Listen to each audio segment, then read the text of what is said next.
Thomas y Oliver Cromwell, tal como dijimos, desempeñaron como agentes venecianos un papel fundamental en la conquista de Inglaterra por la nobleza negra veneciana, relacionados, como vimos antes, con anterioridad por lazos de sangre con la familia Pallavicini de esta nobleza negra y con prominentes parlamentarios ingleses como John Hampden. Cromwell llevó a la guerra a los ingleses contra Holanda, iniciada tras la denominada masacre de Amboine, en que, miren por dónde, su gobernador, Ieyasu, veía el poder de los jesuitas demasiado peligroso. Y la guerra contra España, bajo consignas venecianas, para acabar con los enemigos del imperio que se comenzaba a cimentar en base al libre comercio marítimo veneciano, abocando al pobre campesinado inglés a instalarse en las ciudades donde la usura se convirtió en una práctica respetable. Los desencuentros con Carlos II y con el creciente poder de Francia enfurecían a Venecia, que a través del partido Whip, el antiguo nombre del Partido Liberal, se propusieron acabar con los monarcas católicos Stuart y tramaron a través de varios oligarcas una invitación al rey holandés Guillermo de Orange y su reina María, una hija de Jaime II, para que el rey holandés aterrizara y marchara sobre Londres, en la que los británicos llaman la Revolución Gloriosa de 1688. Donde en realidad se consolidaron las facultades y prerrogativas de la oligarquía que se expresan en la Declaración de Derechos del año 1689.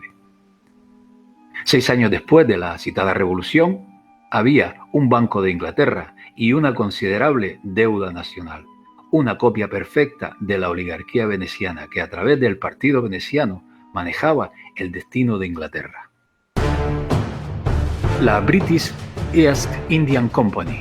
por sí sola un imperio que acaparó la mitad del comercio mundial, con ejército propio de más de 250.000 soldados y una facturación astronómica, empleaba con preferencia a masones protestantes, que dieron origen a una acomodada clase media. Fundada casi 100 años antes que el Banco de Inglaterra, accionistas y capital veneciano por un total de 2 millones de libras sirvieron como incentivo a los fondos para la creación del mencionado banco. Cifra muy lejana a los 72 millones acumulados por gastos de guerra por el rey Guillermo III, al que una vez acabada la guerra, el banco le salvó del pago. Fue en 1694 cuando se funda el Banco de Inglaterra, que a menudo se le relaciona con adinerados askenazis del clan Rothschild como Kuhn, Loeb, Lehman, Warburg, etc. Pero en realidad, el Banco de Inglaterra fue fundado y dirigido por William Paterson, que había hecho su fortuna en la British East Company, y fundado también por el primer conde de Halifax, Charles Montague, del cual, de este último, sus primos varones normandos establecieron el actual Banco de Pagos Internacionales. El Banco Samuel Montague, por ejemplo, firmó un contrato con el HSBC como Montague Private Equity. Otro familiar, Norman Montague, gobernó el Banco de Inglaterra entre 1920 y 1944. El Banco de Inglaterra funcionó de manera muy diferente al holandés y su tarea principal era financiar el déficit público mediante la emisión de acciones, similar al genovés Banco de San Giorgio. En un principio, los suscriptores proporcionaron ayuda económica para financiar el Banco de Inglaterra, que otorgó un préstamo de 1,2 millones de libras, más o menos 1,8 millones de dólares, para el gobierno inglés, tras el colapso económico de la derrota contra Francia. Pero tal vez el desarrollo más significativo de la revolución financiera inglesa fue el explosivo crecimiento del mercado de valores de Londres, gracias sobre todo a la British East Indian Company y su reguero de patentes, inversores y codiciosos intermediarios y corredores de bolsa, varios de ellos a costa de los robos a barcos españoles. Pero fue el capital veneciano inyectado en la British East Indian Company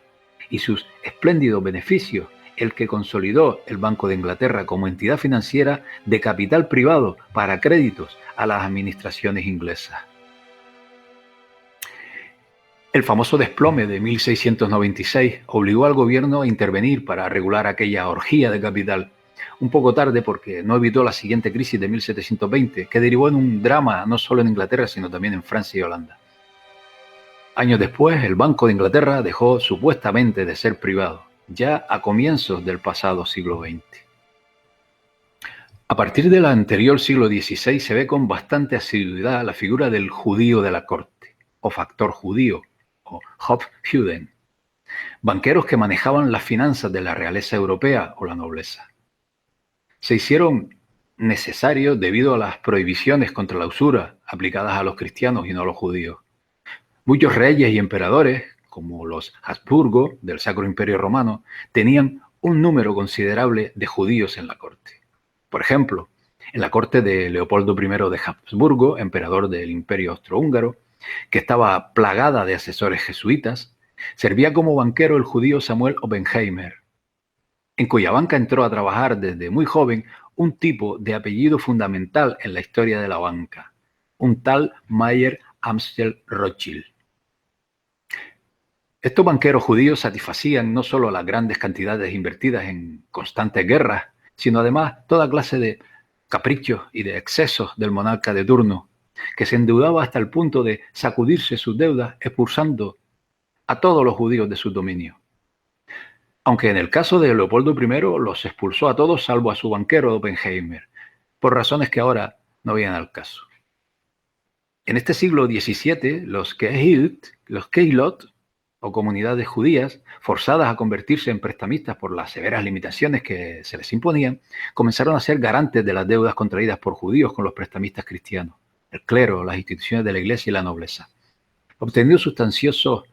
préstamos que convirtieron al clero y a la iglesia en acreedores de gran parte de esta deuda, práctica que fue reprendida por el Papa Benedicto XIV en su encíclica 1751 A Primum Quo. Para comprender por qué se relaciona tanto a los banqueros judíos con el Imperio Británico, es imprescindible saber que en las leyes de la ciudad, emitidas por el rey Jorge III, en el tomo 71, en las páginas que van de 1179 al 1200, se lee en un artículo que los judíos son propiedad de los reyes normandos y anglosajones. También explica que el Talmud es la ley de la tierra y de cómo el Talmud babilónico se convirtió en ley de la tierra, lo que ahora se conoce como el Código Comercial Uniforme, que tiene que ver con la ley del mar, que es la ley internacional privada, que trata sobre personas jurídicas. El acuerdo de crédito escrito, el Sietar judío, es un embargo preventivo de todas las propiedades del planeta. Pero el tratado, como decíamos, también explica que los judíos son propiedad de Gran Bretaña y que están a cargo del sistema bancario como testaferros. Un aspecto fundamental a lo largo de estos siglos en el mundo del dinero y de la banca es el papel que desempeña el Papa de Roma, puesto que guarda la llave que le abre a un monarca la legitimidad para emitir dinero. Esta llave se llama regalía, la cual convierte al Vaticano en el dueño del tablero de juego donde se desarrolla la actividad económica. Es quien abre o cierra el grifo, y por tanto su poder es superior a cualquier magnate sionista señalado por tantos como los más poderosos de este mundo. De ahí, considero, el interés de los anglo-venecianos y sus esbirros sionistas y jesuitas por conquistar el Vaticano.